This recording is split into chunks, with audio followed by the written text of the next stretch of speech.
सदाशिवसमारम्भां शङ्कराचार्यमध्यमाम् अस्मदाचार्यपर्यन्तां वन्दे गुरुपरम्पराम्. Okay, we saw the end of the second chapter last time. Do you have any questions or clarification on it? Before we go ahead, any questions or clarification on the second chapter? Swamiji, Ashish here. Yeah, tell me. What's your question? Yeah, okay, I will ask. So I have question on two verses. Yeah. One is verse number 35 and verse number 36. One second. 35, 36. Yeah. So essentially, Yeah. What Shri Krishna is saying to Arjuna is that he's talking about esteem. That if you don't do your duty if you don't fight the battle, you will your esteem will fall in the eyes of other warriors. Yeah. And in second, and in 36 he says that your enemies will say many unutterable things about you. Is there anything more painful than that? Correct. Swamiji, my question is, does a wise person, right, really worry about what other people think or say about him? Does it really matter to that person? Okay. For whom is it addressed to? Was Arjuna a wise person when these two verses were addressed to him? No. Right, yes, no. See, remember, Krishna is not talking from his standpoint. As a wise person, it doesn't matter. But if you are not a wise person, the respect of peer groups is something all of us value. Correct or not? Absolutely. Yeah. In fact, that is what my conclusion was, that so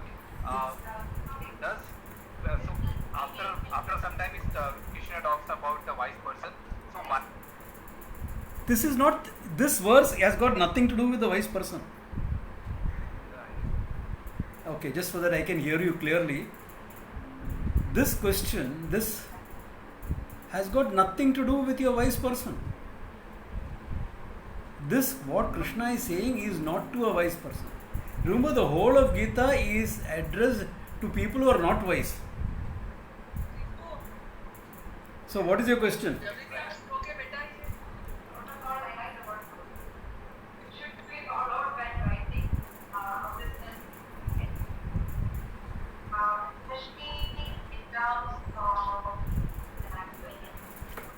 I don't know, what is the question coming up? No. Swamiji, my conclusion is, why does... One second, hold on a minute. Yeah, sure. Okay, now what is the question?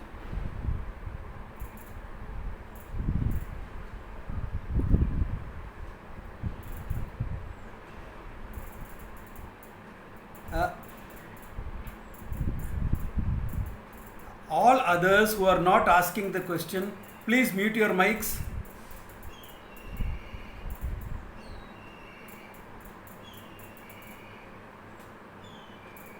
Okay, now ask your question.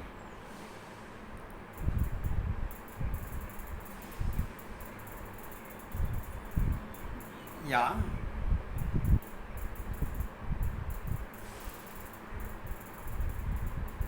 It is not worrying about what other people say.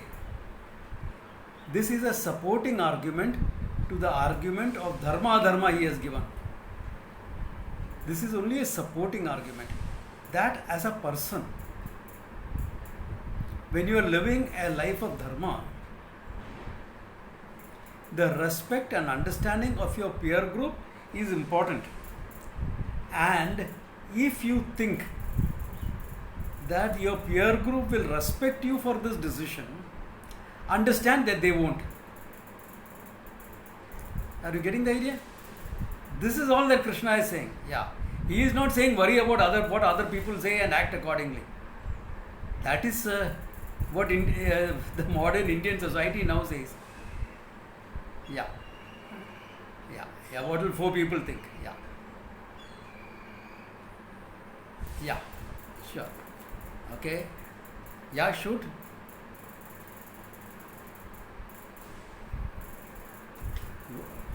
One second. One second. One second. Verse 66, 67. Yeah. Yeah. Who is that person who is not muted the mic and we are hearing a big racket in the background?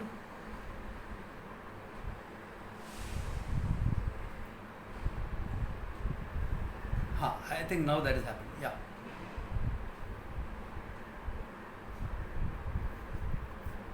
Okay. Ask. Yeah.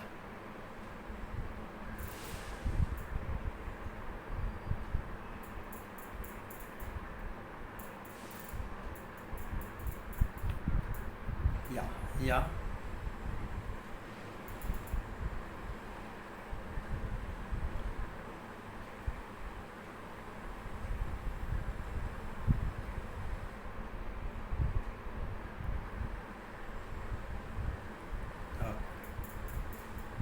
Okay. The question is, Krishna has said, for someone who is not at peace,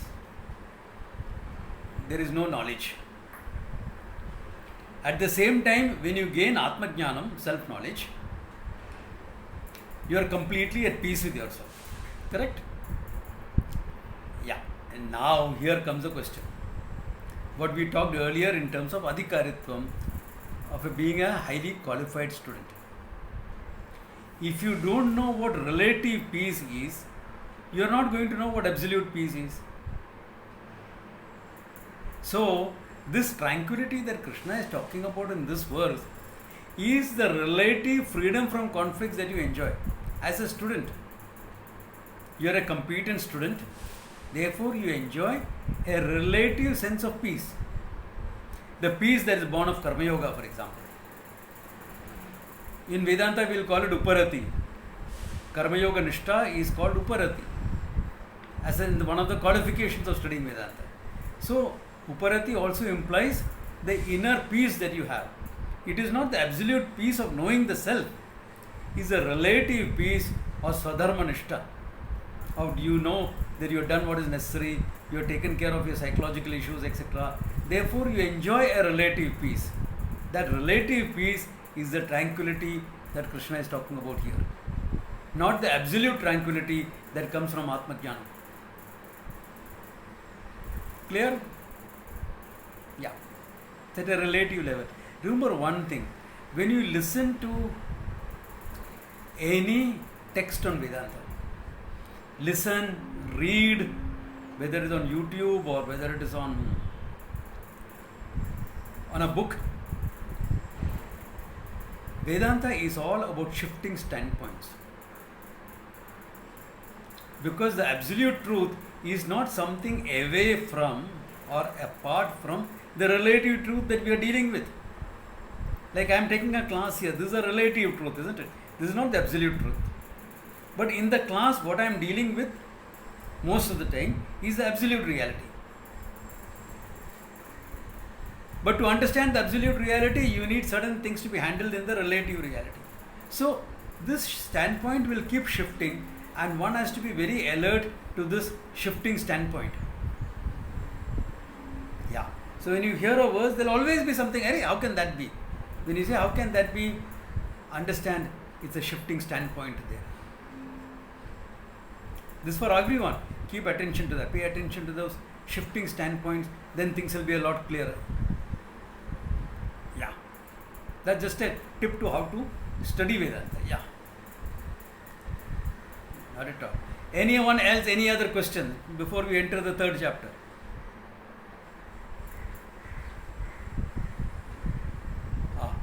There is a sound of silence here. So am I to assume that there are no questions and everything is clear? Can I assume that?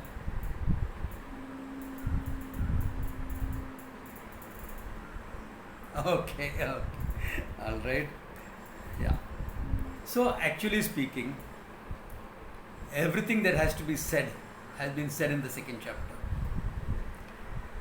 From the third chapter onwards,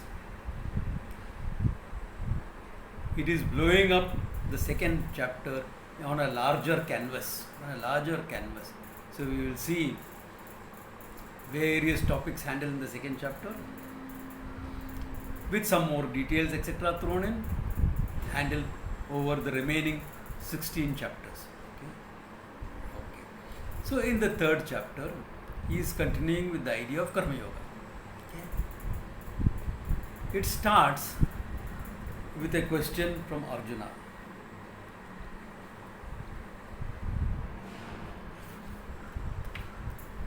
Okay. So to start, we'll say Arjuna Vacha Jayasi Chet Karmanaste Matta Buddhir Janardana Tat Kim Karmani Ghori Mam Niyojesi Keshava Vyamshreyena Vakyena Buddhim Mohyasiva Me Tadekam Vada Nischityam Yena Shreyam Vapyam. Okay. Arjuna Vacha, Arjuna asks, Jayasi Chet Te Mataha, according to you, your opinion, Karmanaha Jayasi Chet Buddhihi. Hey Janardana, Krishna, if according to you, self-knowledge, Buddhi, self-knowledge, Jayasi Chet is better, superior to karma, then Tatkim Karmani Ghore Mam Niyojesi Keshava, then O Keshava, why are you asking me, impelling me to do this ghora karma of killing all these people? And then he continues the question, says, Vyam Shreneva Vakyena, with seemingly contradicting words. Not that you are speaking contradictory. With seemingly contradictory words, Me Buddhim Mohayasi, I am confused. Okay. Because when you are talking about Karma Yoga, you say that's the best thing to do. When you are talking about knowledge, you say there is nothing equal to this. I am at a loss. I am confused. Remember, he is not accusing Krishna, you are confusing me. Some modern students do that. Krishna, he is not doing that. He is saying, I am confused. I seem confused. Therefore, ekam vada nischitya yena shreyam avapnuyam. Therefore, tell me one thing by which I will gain shreya. Shreyas is moksha. Tell me one thing that will give me moksha, I'll do it. It doesn't matter what. Give me one thing. Hey, remember, I'm a warrior. I'm not a diplomat. Okay, ye bhi theek hai, wo bhi theek hai. To speak with a folk tongue, that is not my job. My job is straightforward. Okay, straight. Deal with it. So tell me one thing. If you say by slaughtering all these people I am going to gain moksha, I'll do it. If you say, oh, take sannyasa, sit down in Rishikesh, I will do that. Because I want moksha, that's what I want. Ekam vada nischitya. Tell me one thing that I should do. Now if you look here, really speaking, Arjuna is asking for an advice. What should I do? And Krishna is not playing the role of an advisor here. That was earlier, before he said, Sishyasteham Shadi Mam Tvam Prapanna. Before he said, please teach me, I am your student. Before that, Krishna had given a lot of advice. Now Krishna is not playing the role of an advisor. He is playing the role of a teacher. In Krishna there is no role confusion. He could have easily given Arjuna advice, okay? That is no big deal. I had to give advice is the easiest thing in the world anyway. To give advice, there's one thing in India that's available free of cost. Everyone likes to give advice. Like all those IAS officers. When they are in the job, they are quite like mice. Chup chap, they will do whatever the political bosses tell them. Once they come out, then they start giving advice to everyone what they should be doing. Follow your own advice and do something. You should have done something when you were in a position of power. Anyway, that apart. Krishna is not playing the role of an advisor, he is a teacher.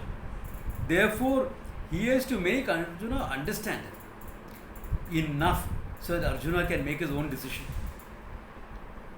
That's the role of a teacher. It is like, here's a young person. He goes to his doctor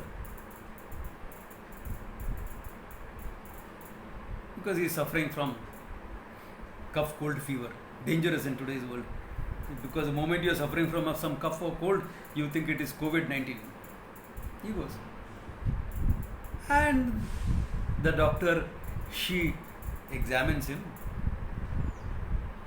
Says, don't worry, this is not COVID-19.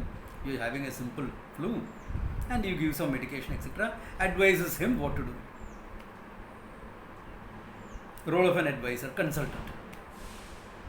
The same doctor, this lady, is now in a medical college.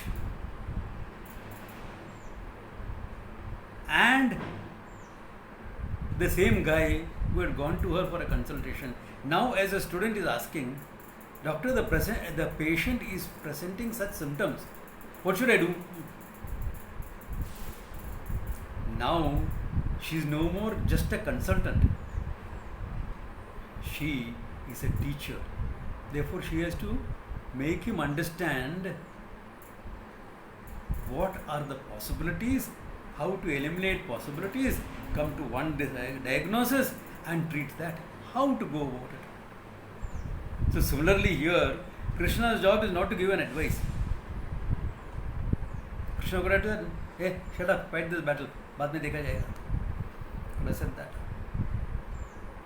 And Arjuna having surrendered as a Shishya, remember Shishya means for almost like, is like full-time student, would have done whatever Krishna would have done. Or if Krishna had told him, forget it, let's go to Rishikesh. Arjuna said, okay, let's go. No. He wants Arjuna to be capable of taking the decision himself. How I will get Shreyas is the question. What will give me Shreyas is the question.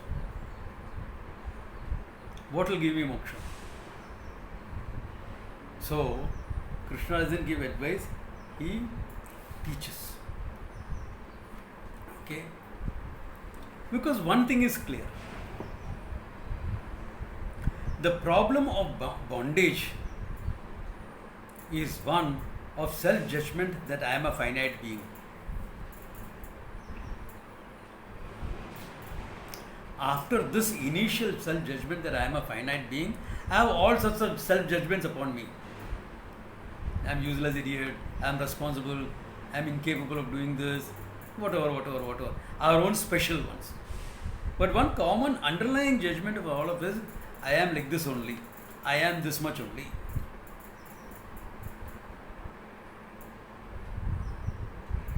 Common. Why? Born of ignorance of what I really am. If I am self-aware, at the same time I don't know what I am bound to conclude certain things about myself based on what I am associated with. And I am associated with this body and mind, therefore, first conclusion, I am a human being.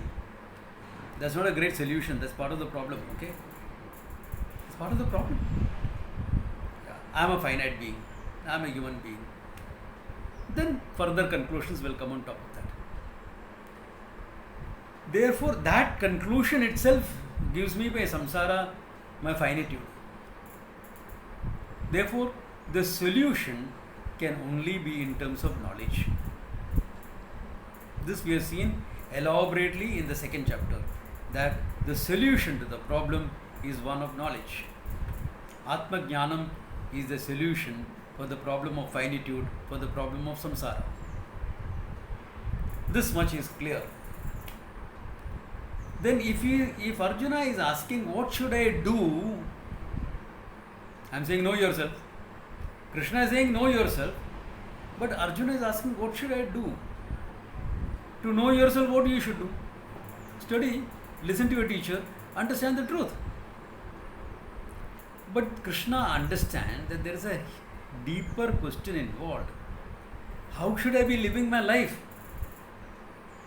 Should I be living in Rishikesh or in the battlefield? It's a question of lifestyle now. Knowledge, Arjuna knows, is knowledge that will deliver the goods. Arjuna knows that. But what is my lifestyle supposed to be? Therefore, Krishna answers that question.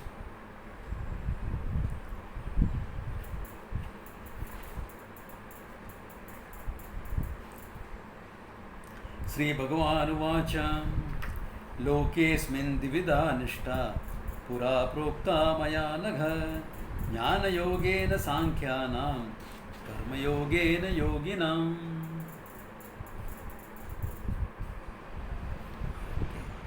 He says, Lo Asmin Loke, in this loka, in this world of ours, Dividha Nishta, two lifestyles. Pura Eva Proktaha Maya Pura Eva Proktaha. I have talked about this long back at the beginning of creation itself. I have talked about it. Okay, long back. Hey Anagha, oh sinless one. Okay, Anagha meaning sinless one, faultless one. Why? Hey, Hinduism or Vedic wisdom does not address everyone as sinners, okay, or useless characters. No. When a teacher teaches, he shows the other, he sees the other person as completely free and complete. Nothing but Satyam Jnanam Anantam. Otherwise, how can you teach? Sometimes, if you see like that, then also the question comes up, how can you teach?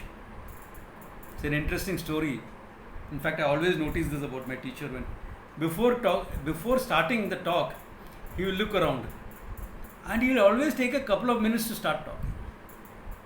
Once he was talking somewhere, I think somewhere in States, and for 5 minutes he did not start the lecture. People are getting a bit concerned what's happened to Swamiji. Then after that he started, so everyone was at peace. Then at the end of the lecture, one of my Guru Bhais went and asked him, Swamiji, how come 5 minutes you didn't speak? He says, I saw all of them as full and complete beings. Limitlessness itself. Then what do they need to teach anything? So, hey Anagha, no fault in you. You're complete, free from all limitations. Hey Anagha, Pura eva maya prokta. Right at the beginning of time, when the creation started, I have said this. What? Two lifestyles. What are the two lifestyles? Jnana yogena sankhyanam, karma yogena yoginam. You're a jnana yogi. Sankhyanam, sannyasinam ityartaha. Jnana yogi means sannyasa. Why? Commitment is to knowledge, nothing else. Karma yogena yoginam. Knowledge plus karma, then you are a karma yogi.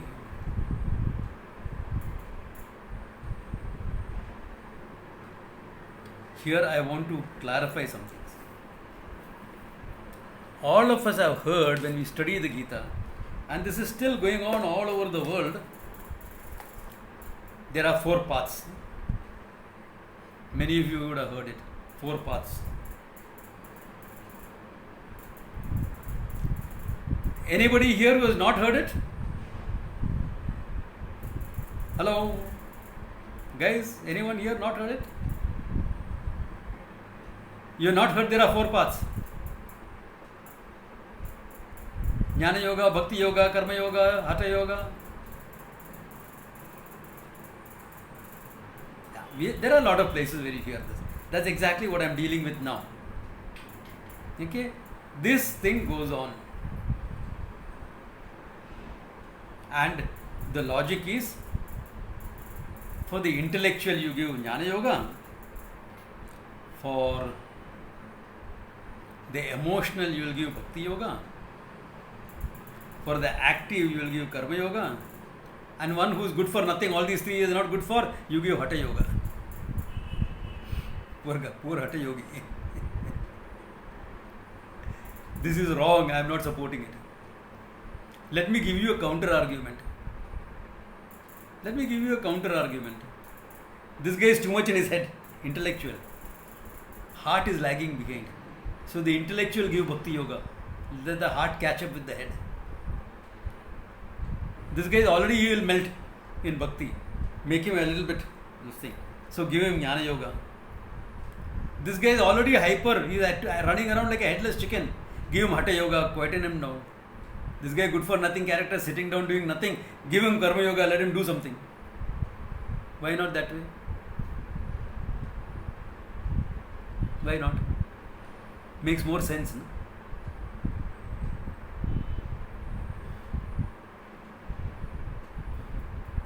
This is all asampradaya with. They consider themselves scholars, but they do not have the tradition of Vedanta teaching with them. Such people will talk like this. Only such people will talk like this. 4 paths, etc. There is only one. The Upanishad says the path of the ones who seek knowledge is like the tracks left behind by the birds in the sky. There is no path. What is the path? From me to myself. From me, the ignorant one, to me, the knowledgeable one. There is a path there. There is no path. It's a pathless path. There is no path there. Where is the path?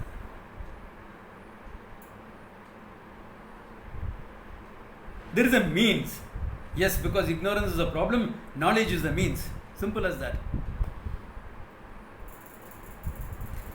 And then the question will be, what about your lifestyle? Only 2 lifestyles.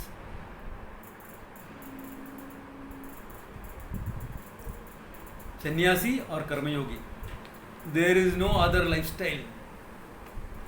Krishna talking. Of course, and I will defend it with all my life. Yeah. Only 2 lifestyles, he says. Lokesmin Divida Nishta. 2 lifestyles I have talked about. But Swamiji, I am a bhakta. So what do you do whole day? You only do puja part and bhajan singing or something, or you have something else also? No, Swamiji. Only puja part and bhajan singing and my Lord and Ishvara, nothing else. Then that is your sannyasa lifestyle, because you are not doing anything else. You are living on bhiksha, what people give you, etc. Sannyasa lifestyle. No, Swamiji, I have wife and children, I have to do a lot of things for them. Karma yoga lifestyle. You may be a bhakta, but your lifestyle is either sannyasi or karma yoga. No, Swamiji, I am a hatha yogi. What do you mean hatha yogi? Most people, when they say they are yogi, they are standing on their head, that's all. They don't really know what yoga is about. Even those who teach yoga don't know what yoga is really about, okay? Very few really know it. Some of my students know what yoga teaches. They know. There are some others also who know, okay? Not that only my students know. No. There are some others who have studied the tradition, who have got the tradition with them, they know. But most people who teach it in public don't know. Okay, I am a hatha yogi, Swami. So what do you do all day? Only yoga, nothing else? Yes, only yoga, nothing else. Sannyasi lifestyle. No, I have a job and things like that also. Karma yoga lifestyle.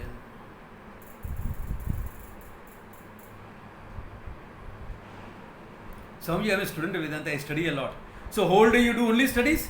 Yes, Swamiji, whole day nothing but studies. Sannyasi lifestyle. No, I have my job and everything also. Karma yoga lifestyle. Only 2 nishtas, 2 lifestyles.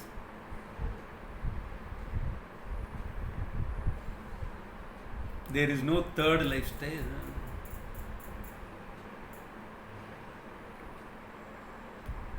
So now in the light of this, can you see that the 4 path, etc. is not true? Is this clear, or are there any questions? Because I want people to be clear of that before I go further. Are there any questions here? Yeah?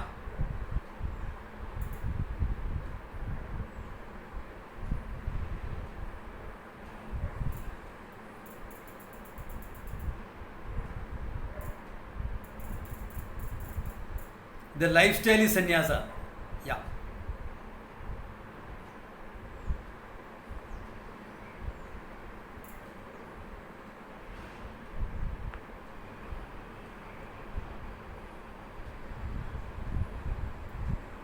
No. It is not any general activity. The pursuit is one of knowledge.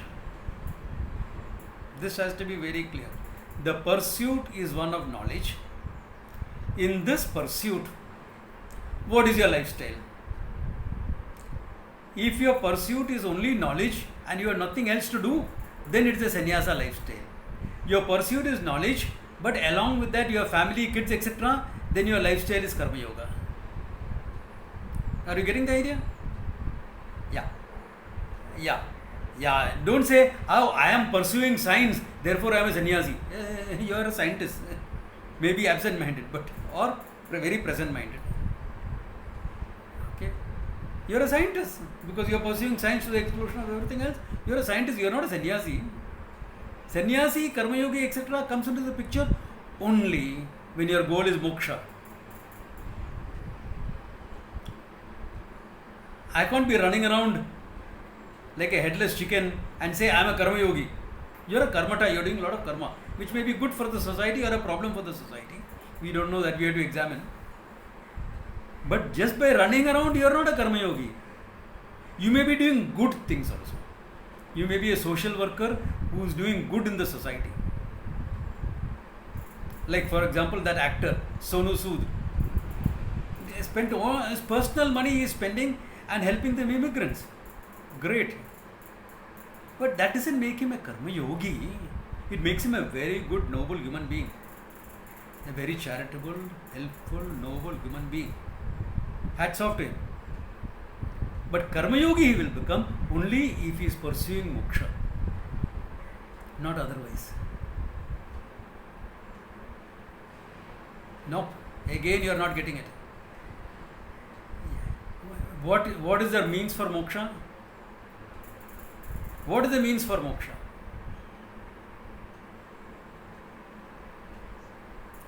Exactly. What is the problem of bondage based on?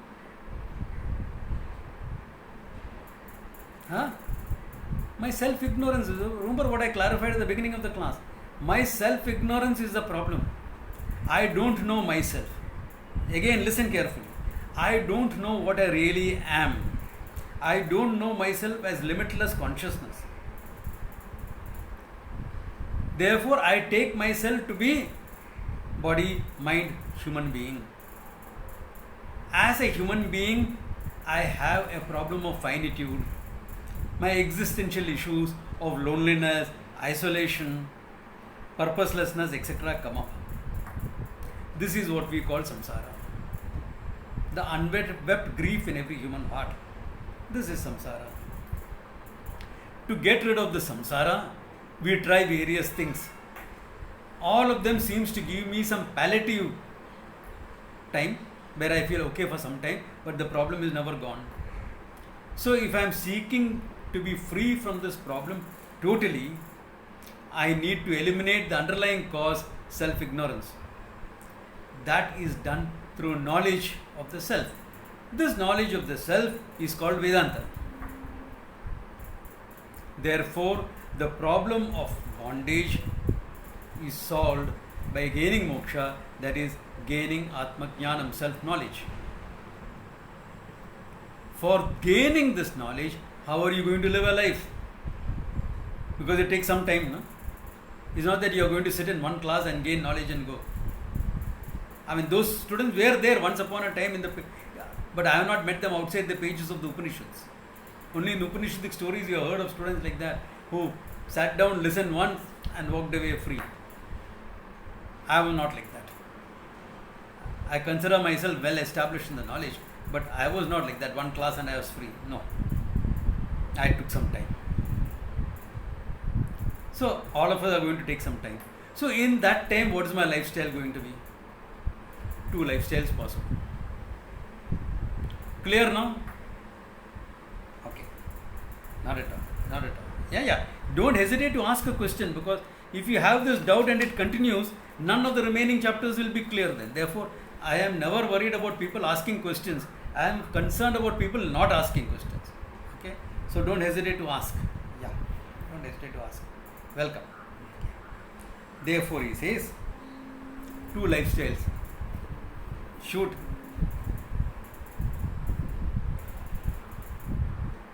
Yeah. What is the? Hey, what is the significance of something wrong? Because some people, see, there is one guideline given. He says, Shastrajno api, even if you are well versed in Sanskrit and grammar and logic and things like that, you are a scholarly person. Shastra Anveshanam na kurya. Don't inquire into Vedanta Shastra on your own. But go to the Sampradaya with a teacher who has a tradition of teaching with him and learn from him, because it can be misunderstood. Why can it be misunderstood? Because you are trying to reveal the infinite truth through finite words. Therefore, it can be misunderstood. Everything you learn through concepts, and Vedanta is about breaking concepts. Therefore, chances of misunderstanding and making Vedanta also a concept is high. And that's exactly that has happened when people present the four paths. It's all presented conceptually. They have made it some sort of categorization. And that categorical understanding is wrong in Vedanta.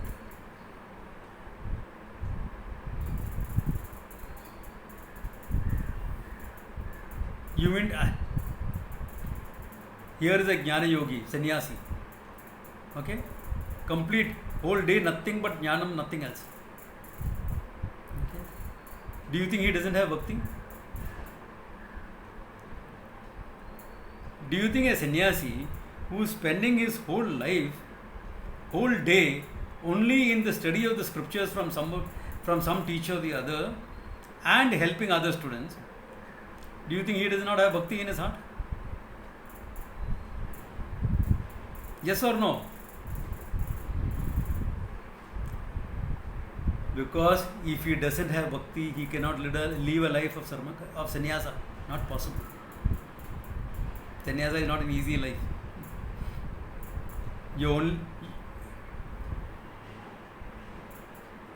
Yes, it is an attempt to make it unidimensional. It is an attempt to make it categorical. That is why the four paths idea is wrong. That's why I gave you the counter argument.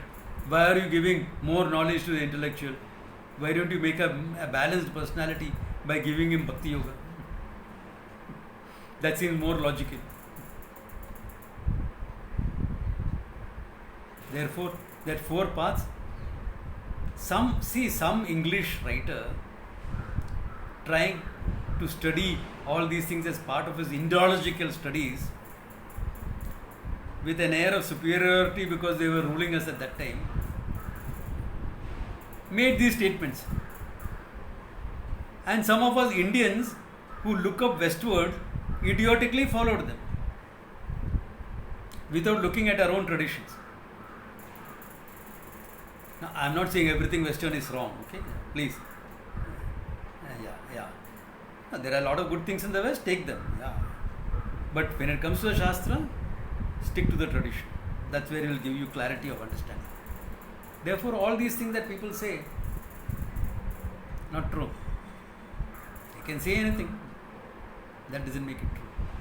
And that may be the popular version in many books, in many organizations also. Yeah, because the moment you start organizing the truth, it becomes a problem. There is a small story about this. Okay. The devil and his assistant was walking on the road. Okay. It's a story because we don't really have an idea of a devil. And the man in front found a piece of truth. So the devil looks at his assistant and says, "This is a good day." So the assistant says, how can it be a good day? He has found a piece of truth. Don't worry, I'm going to make him organize it. I'm going to let an organization grow around that piece of truth. Guaranteed it will be destroyed. Okay. Not that I'm against organizations, please. Okay. What I'm trying to say is, certain things has to be get organized. Certain things have to be kept as free things. Okay. That freedom should be given. Everything. It's all part of the big game. To do what is appropriate at the appropriate time. There is no one general rule that fits everybody. That's why Krishna says, two lifestyles are there. Here, choose your lifestyle. Because until you gain knowledge, you have to live. And when you are living, how are you going to live? Therefore, okay, just to explain it a little bit before I go ahead, I look at it like this. And it's in harmony with the tradition. You know, the sannyasa lifestyle is like going on the expressway, the freeway. You will reach your destination fast. You have no other focus, no other thing, straight. That's it. Whereas Karma Yoga is taking the scenic route. You stop to smell the roses on the way. You stop to enjoy the scene here. You stop to enjoy a restaurant there. The scenic route. As the saying states, you want to go on the freeway, you want to take a scenic route. Karma Yoga is the scenic route. The expressway, the freeway will get you there fast. Is your car in condition to take that route? At that speed, are your brakes functioning well enough? Are your tire pressures okay? Has your car been serviced? No, not for some time. Then don't. Take the scenic route. Then take the scenic route. That's better. No, Swamiji, everything fine. I have been there, done that. I have nothing more to achieve from life. Great. Take the freeway. No, Swamiji, I have certain things. I want to love and be loved, And that's one thing I want. Yeah. Some achievements. Without some achievement, how can I give up all my work, etc.? Okay. Take the scenic route. Karma Yoga lifestyle.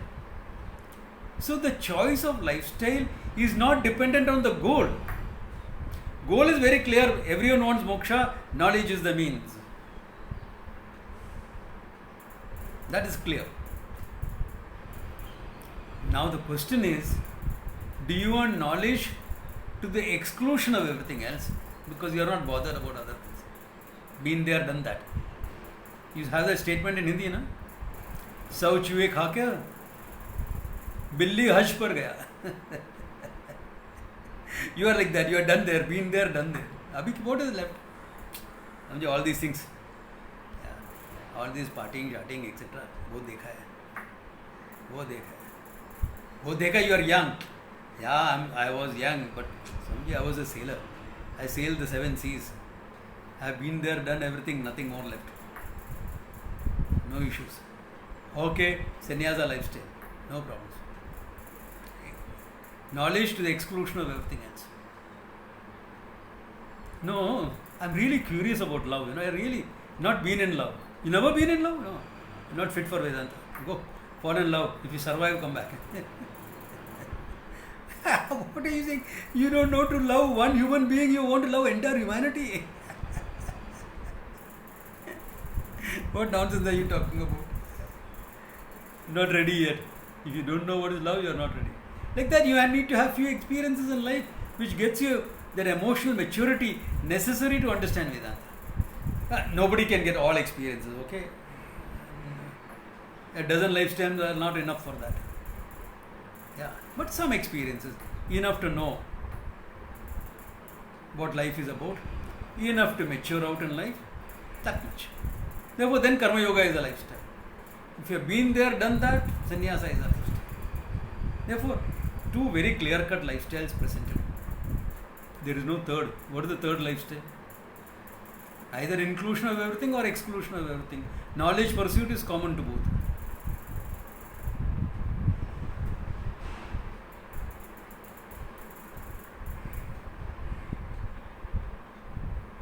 Clear? Or are there any doubts on this?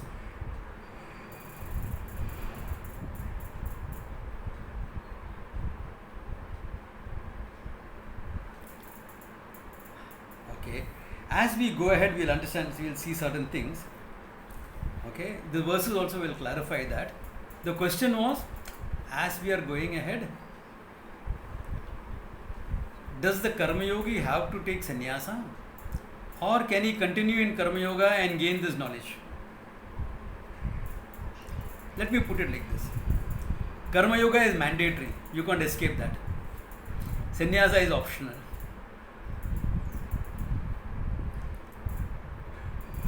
Okay?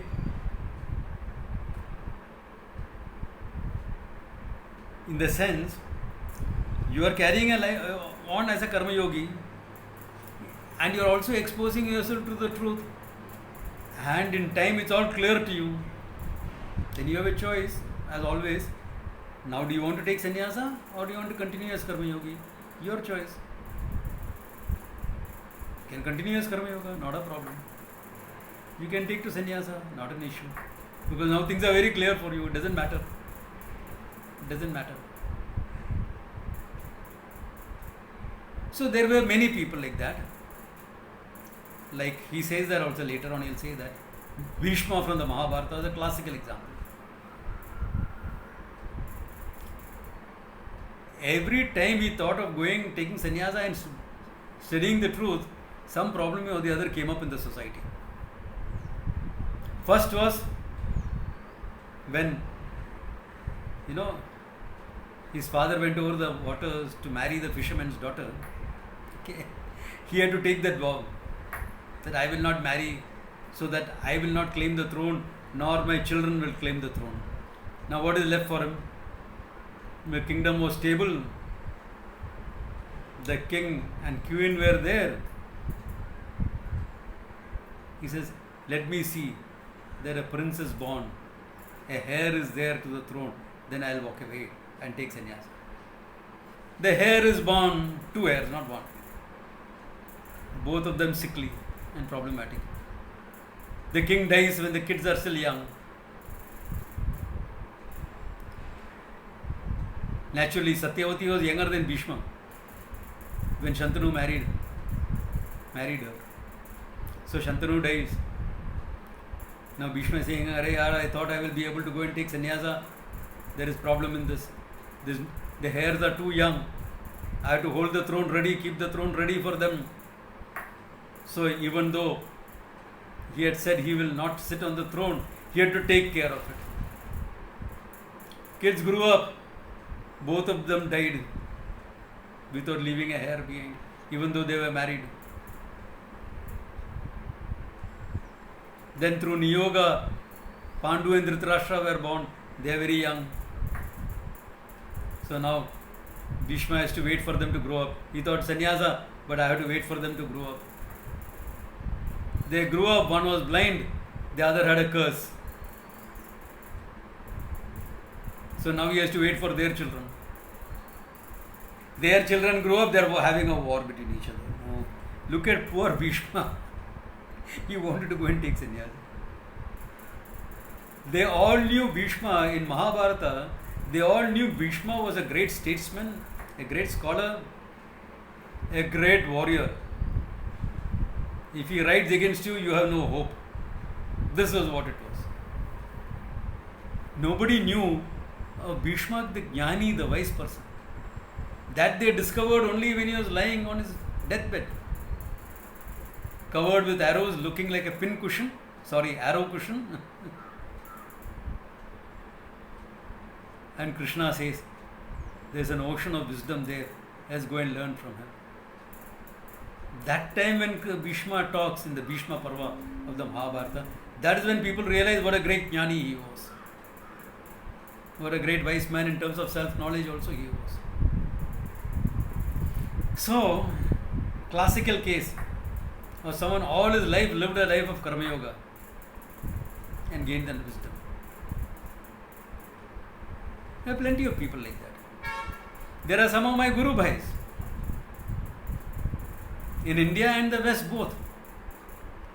who after learning decided to live a life of karma yoga, not sannyasa. And I know some of them are very good teachers also, Vedanta. They are well, they have the vision very clearly. They are working on their nishtha, their rootedness in the knowledge. They are working on that. I know them very well. These Guru Bhais of mine, I know very well. Yeah. So, Karma Yoga lifestyle. Some of us have taken sannyasa as a lifestyle. Either way, what the lifestyle of sannyasa does is it gives you time. It gives you time. But to get that time, you have to give up a lot of other things. If your heart is holding on to those things, you can't give it up. Then Karma Yoga is your lifestyle. If your heart is not holding on to any of those things, then no problems. Sannyasa is a lifestyle for me. So it all depends. It all depends upon what are your priorities in life. Remember Karma Yoga, in second chapter we saw Vyavasayatmaka Buddhi. Moksha is the ultimate priority, and within that fall all other priorities. And you live a life trying to fulfill those priorities. That's Karma Yoga lifestyle. But supposing moksha is only priority for you, you don't have any other priority, then what? Sannyasa is a life for you. Why are you wasting time on other things? When they are not your priorities, why are you wasting your time?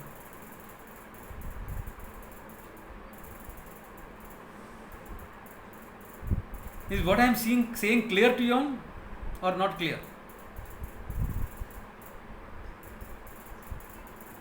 Yeah? Shoot?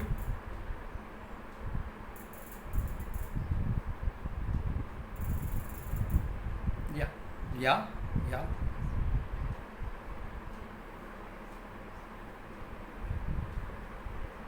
Yes. Yes. That is true. Let me just repeat that question so that others who have not heard it can also hear it. The question was that someone like Sonu Sood, who is doing so much of selfless activity, so much of work caring for people, what happens if he doesn't seek self-knowledge?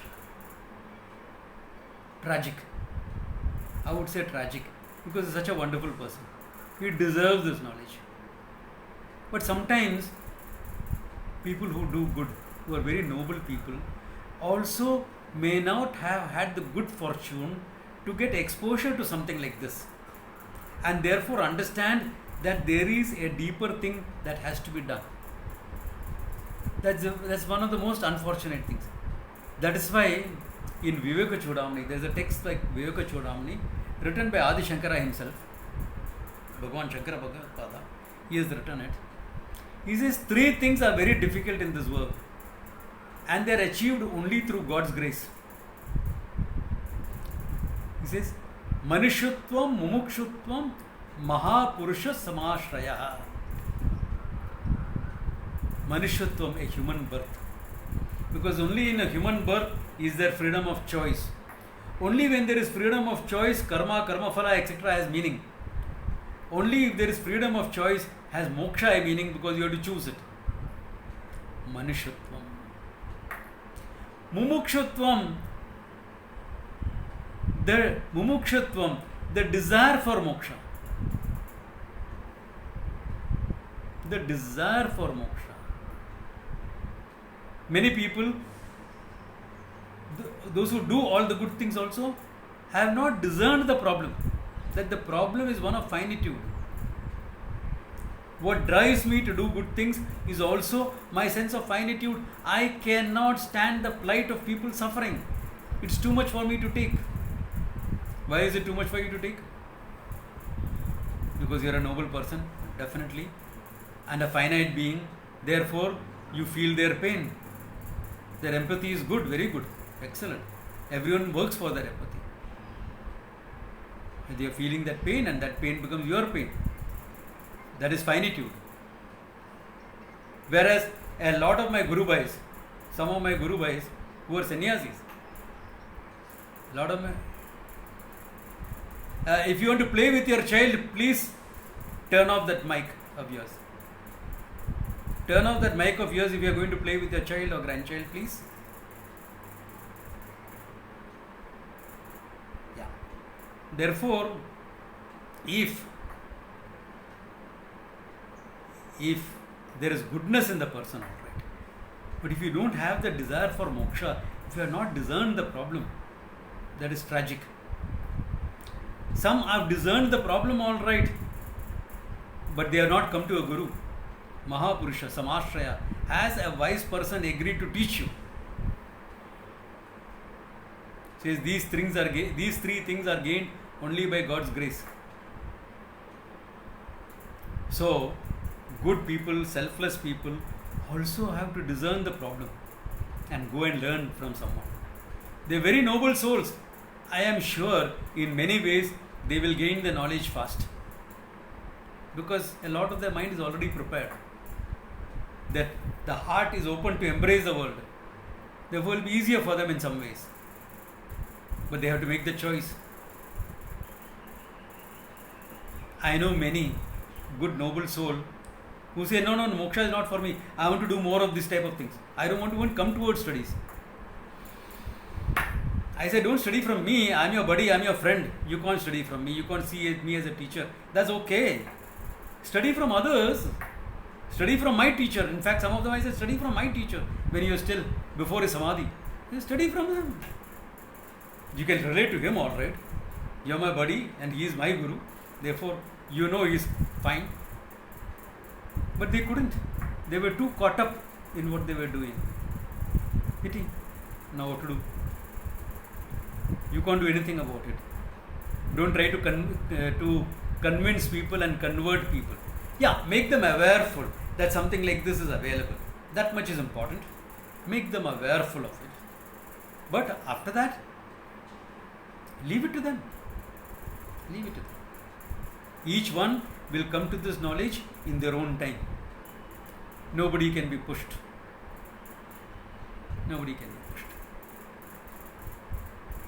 So let them come in their own time. You have to have the compassion and say a prayer. Have compassion and say a prayer for them. They don't deserve your pity. They deserve your compassion and your prayers that they will discover this knowledge. Yeah? Yeah, please do. He's a very good person. I am not impressed with him as an actor or anything like that. But what he has done has really won my heart. Yeah. Hats off to him. Yeah. Good person. He is better than the hundreds of people whom I see expressing sympathy through Facebook posts and things like that, but not doing a thing, or not even sending $1,000 to someone like him to do something. You know? Yeah. So,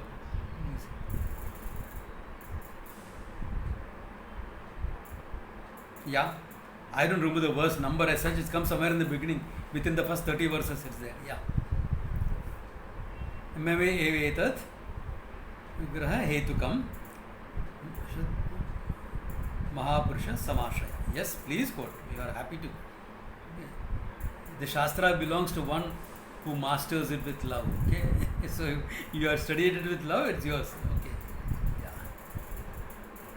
Okay, so this is a good place to stop. I have clarified what Sannyasa and Karma Yoga lifestyle is about. Now, the details of the verses. Elaborately in the 3rd chapter, he goes about detailing. Okay, why Karma Yoga, why Sannyasa, etc. A lot of details you will see. But those details we will go into in next class. Okay, good place to stop. Om Tat Sat. Enjoyed being with all of you.